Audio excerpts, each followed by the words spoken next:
आपको पता है एक एवरेज इंसान का IQ 80 से 100 के बीच माना जाता है और वर्ल्ड डाटा इन्फो के अकॉर्डिंग जापान, सिंगापुर ऐसी टॉप कंट्रीज जहां एवरेज IQ 106 है। इस देश में लास्ट पे आता है नेपाल, जहां का एवरेज IQ है ओनली 51 और इंडिया का एवरेज IQ 76 से 77 माना जाता है। मोस्टली लोगों को ये लगता है कि IQ एक फिक्स्ड है जिसको बढ़ाया नहीं जा सकता। It is a kind of God gifted thing, पर ऐसा बिल्कुल नहीं है। आज की इस वीडियो के एंड तक मैं आपको कुछ ऐसी एक्टिविटीज बताऊंगा या कुछ साइकोलॉजिकल ट्रिक बताऊंगा जिनसे 100% आपका IQ 10 से 15 पॉइंट तक बढ़ जाएगा। और अगर आपको पता है कि आपका IQ कितना है तो कमेंट करके जरूर बताना। Number 1, change your routine. आपने कभी ना कभी ये सुना होगा कि पूरी दुनिया बोल रही है कि अपना रूटीन फिक्स करो। ऐसा क्यों? सो देखो, हमारे डेली शेड्यूल में कुछ टास्क ऐसे होते हैं जो हम सोच समझ कर नहीं करते, वो ऑटोमेटिक होते हैं। जैसे सुबह उठते ब्रश करना, बाल सेट करना, वो भी गंदे हाथों से। अब अगर आप इन्हें बंद करके अपने ब्रेन को चैलेंज करते हो कि अब इन टास्क को अलग तरीके से करना है, तो ये ब्रेन में न्यू पाथवे और नए न्यूरॉन्स कनेक्शन डेवलप करता है और आपका ब्रेन ठीक इस पे वैसे ही रिएक्ट करता है जैसे किसी नए स्किल को सीखने या कोई टास्क पहली बार करने पर होता है। तो सुबह के कुछ टास्क को नए तरीके से करने की कोशिश करो। नंबर 2,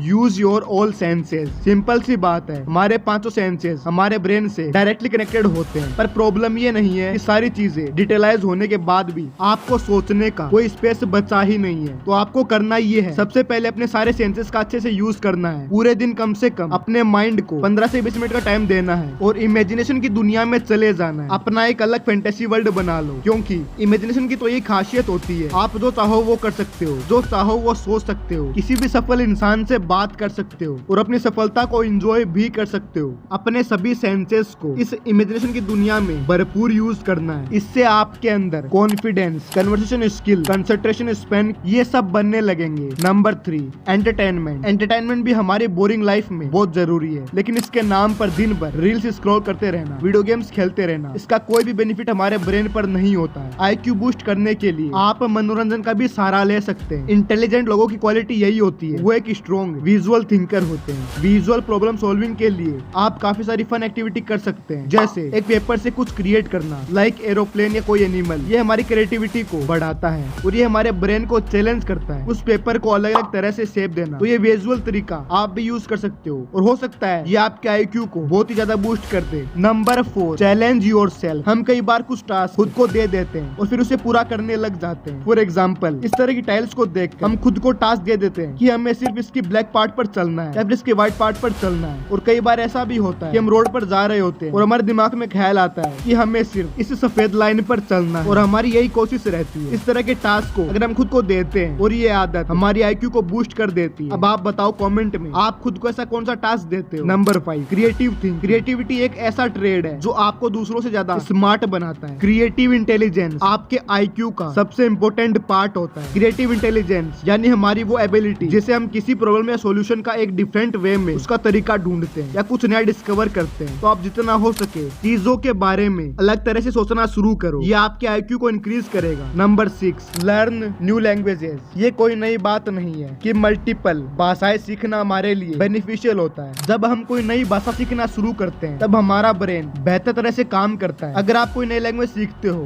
तो आपके IQ को बूस्ट करने में ये आपकी मदद करता है। ये नई भाषा ब्रेन के डिफरेंट एरिया के बीच कनेक्शन को बिल्ड करती है। अब आप कमेंट करके बताओ आप कौन सी नई भाषा सीखना चाहते हो। Number 7, brain exercise. IQ boost करने के लिए ब्रेन एक्सरसाइज तक इम्पोर्टेंट रोल प्ले करती है। काफी सारी ब्रेन एक्सरसाइज जिनकी मदद से आप अपने ब्रेन को सोचने पर मजबूर कर सकते हो, जैसे सोली टेबल, हैंड गेस्चर्स और काफी एक्सरसाइज होती है जो आप गूगल या यूट्यूब पर भी देख सकते हो। तो आज के लिए बस इतना ही। अगर इस वीडियो से आपको कुछ नया सीखने को मिला है तो इसे लाइक करके और भी लोगों तक शेयर जरूर करना और अगर चैनल पर पहली बार आए हो तो सब्सक्राइब जरूर करना। मैं मिलता हूँ आपसे नेक्स्ट वीडियो में नेक्स्ट टॉपिक के साथ। तब तक अपना ध्यान रखें। जय हिंद, जय भारत।